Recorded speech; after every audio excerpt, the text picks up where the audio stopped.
All right. So I've decided to make a pop-up video based on everything which is happening regarding that mnemonic. I can't even say it, and I'm not going to. Um, I said it regrettably a couple of times in my teaching career, and but it's not how I taught right angle trigonometry.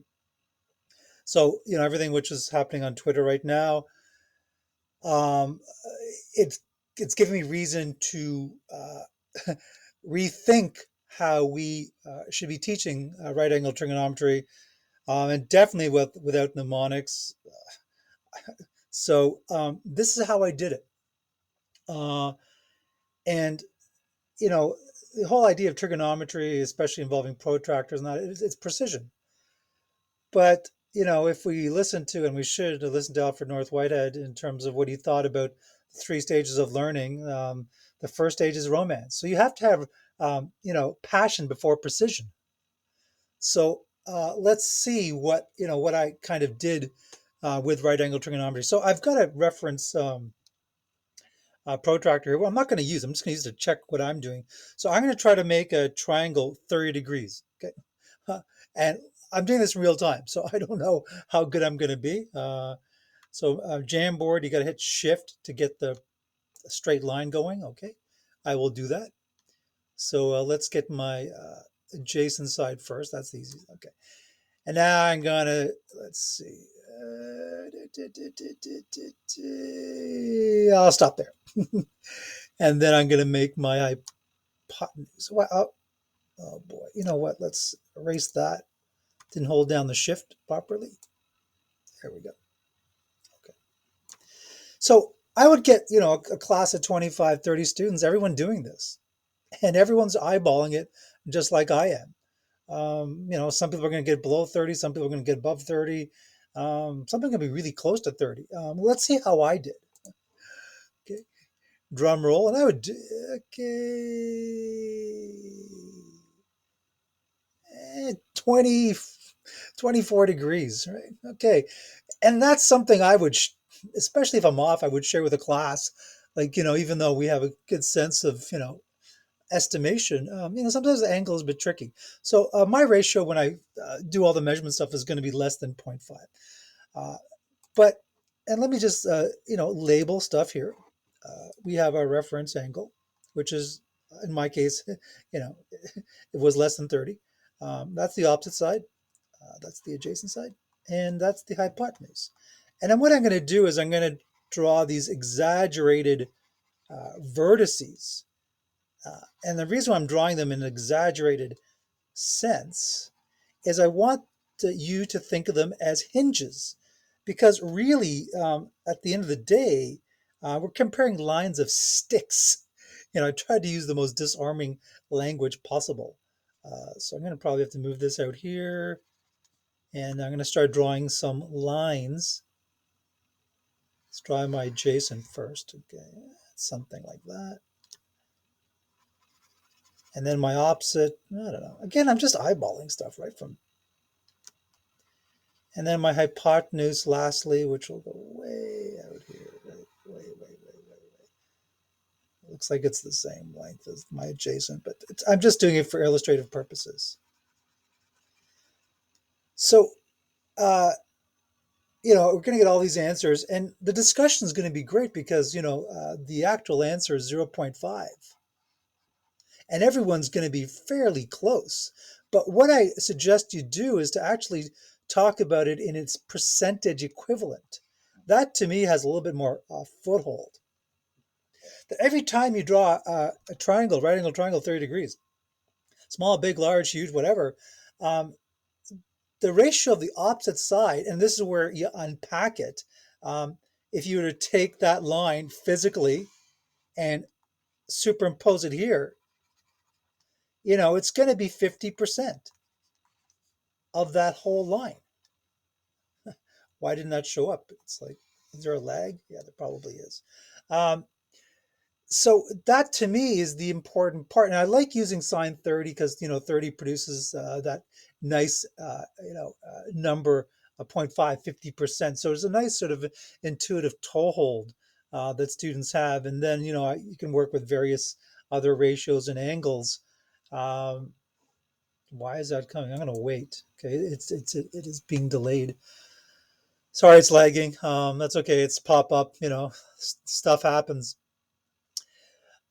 But what about the inverse part where they give you a ratio, decimal ratio, and you got to find the angle?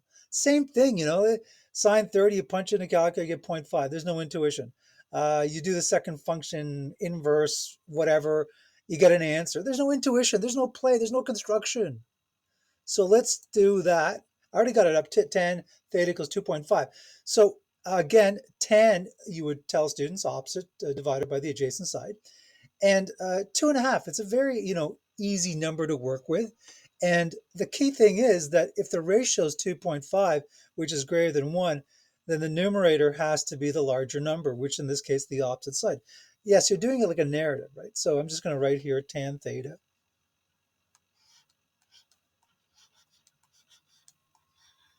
equals the opposite over the adjacent.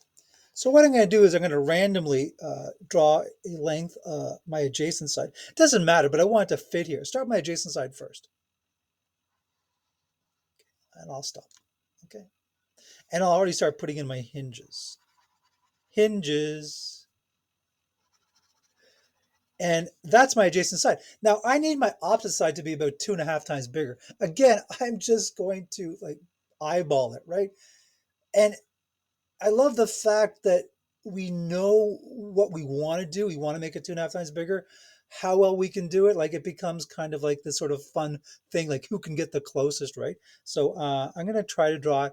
I'm going to do it like, okay, that looks like one, that's one. Why am I making that sound? That's two-ish, I think. And now I got to go a half more. I'll stop there. And I'll get my hinge, and then I'll connect and draw the hypotenuse. Oh, why is it going there? Okay, thank you. Stop. Again, no protractor, and I'd ask kids to estimate the triangle that you've drawn in terms of this ratio, 2.5. Now, I'm hoping that intuitively they'll go, looks like it's more than 45, right? It's more than a quarter of a turn, the 90 degrees. So at least there's a reference point of 45 and higher. And I'm going to, I what does that look like to me? It looks like 60-ish, right? 60-ish? I don't know. 60. I'm actually going to put in 60-ish because I'm really emphasizing the passion before precision. And if you go through the whole rigmarole of the second function inverse, and you got to make sure everyone's calculator is in degree mode, not radian or gradient or whatever crazy equivalent, the answer, I believe, should have double checked, but I think it's 68 degrees, right? And mine was, I said 60-ish. And I mean, I did obviously know the answer, but based on my triangle, which I drew, it's 60-ish. And you're going to have a whole bunch of answers, right? And I think a lot of them are going to be in the 60s, high 60s, low 70s. You might have the outliers, but that we can talk about that. That why we need that precision now, right? In terms of doing calculations. So that's how I would do finding angles and ratios without a calculator. I mean, draw it, and play around with sticks and estimation, have lots of fun. Which brings me to the dreaded word problems. I'm sorry, but I have to make fun of these first, okay? So, in the past, this is what the questions look like.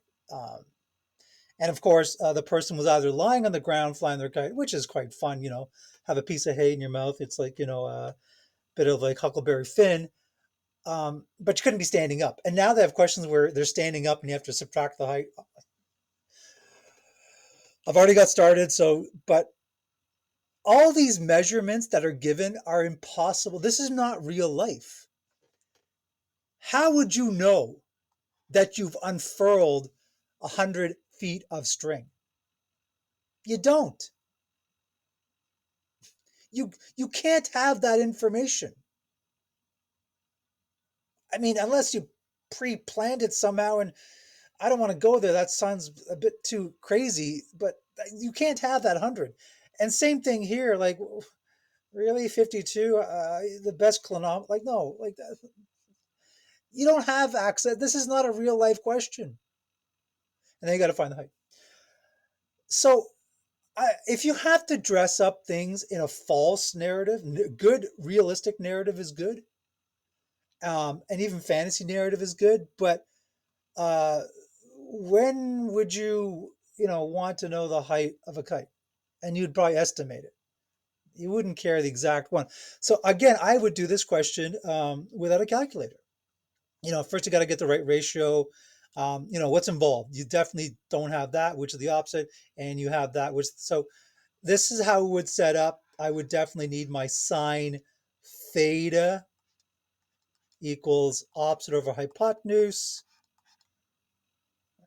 And now I would start to fill in some stuff. Sine of 52 equals my unknown x over 100. I've left this sort of fake narrative, and now I'm just going into this question. And again, I'm not. You can use a calculator. I didn't. My students didn't have a calculator. And again, I'm not looking for the exact answer. I'm looking for your intuition. I'm looking for your understanding of even the simplest algebra, which is going to occur here. So sine 52, the kids would have to estimate it. They'd have to draw a triangle. I'm not even using my ruler here, like a kindergarten kid. Maybe that's 52. That's too high. I don't know. Maybe it is. I don't know. Whatever. So 52 degrees the kids would have, and they'd have to figure out what sine of 52 is. That's the opposite side compared to the hypotenuse. Well, it definitely looks like the opposite is getting closer in length to the hypotenuse. So it's got to be more than 50%. It's 52. I don't know. My books are falling in the background because I'm getting too excited.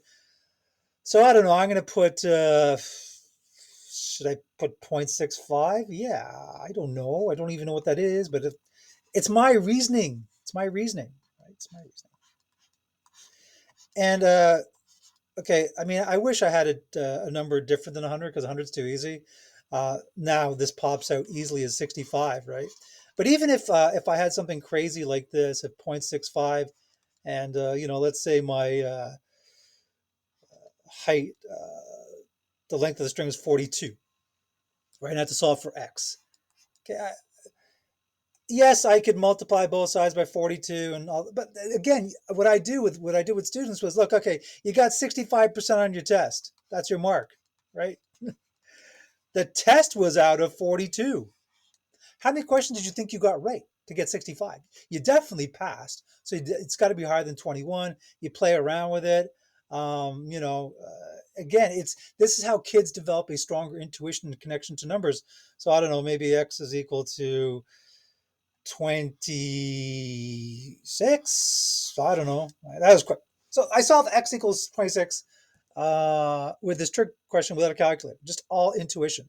And then as we were to progress into, deeper understanding, then we go into the precision phase. Then you can have your calculator. Then we can start punching it out because what sine 30, the 0.5, you know exactly what that means. You can mentally draw the triangle. Okay, so I think I went past the time limit I wanted. That's my pop-up video. Have a great day. Maybe there'll be more of these in the future. Ta-ta.